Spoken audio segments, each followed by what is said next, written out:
I mean, I'm not concerned because I'm not confusing the two. Sexual harassment in the workplace and in our schoolyards and sexual violence are two different things. One reaches a criminal threshold.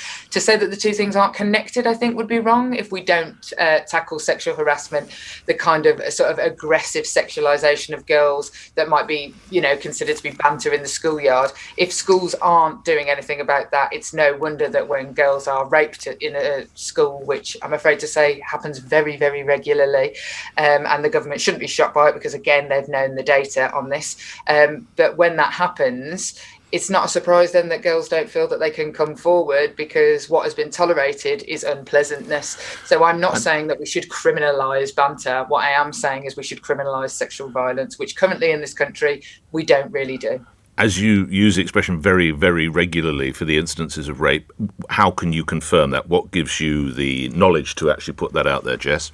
I mean, well, the data. So 5 years ago, when the Women and Equality Select Committee did the report, it was assessed on the data that was available then that in school there was a rape every single school day that occurred in school. Also, I mean, I have all of the data. So, for example, there were 58,000 reports of child contact abuse at the end, up to the end of 2019, and only around 2,000 of those child contact sexual abuse ever saw the inside of a courtroom. So the data is there. I've worked, I'm afraid to say, with parents and directly with children who have been raped by children in their class and then put back into that classroom by a school who had no guidance. The only thing that the government has done in the past 5 years, even though they have known about this threat, is to issue new guidance to schools, which they've done nothing to make sure schools are following and following up on. And the reason that they issued that new guidance was because a young girl who was raped at her school took the Secretary of State for Education to court for lack of safeguarding of her. That's the only thing the government have done in the last 5 years. And it's because a victim had to go through a terrible process of taking legal action against our Department for Education.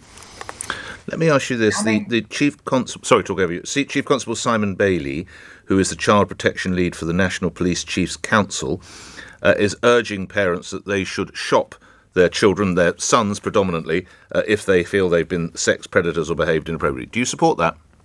I mean, behaved inappropriate and are a sex predator are two different things.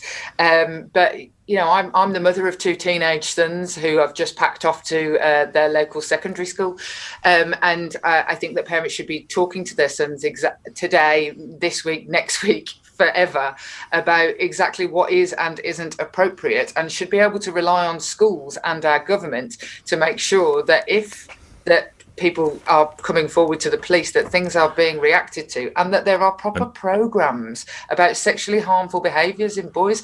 The Bernardos, for example, run the kind of scheme that a parent might feel more confident going to than the police, worrying about their son. But it's not available across our country. It's only available in, it's a postcode lottery. The reality is there's loads that could be done before we're worrying parents about shopping in their sons. And what have you done, might I ask, Jess, to ensure that your boys grow up as responsible young men?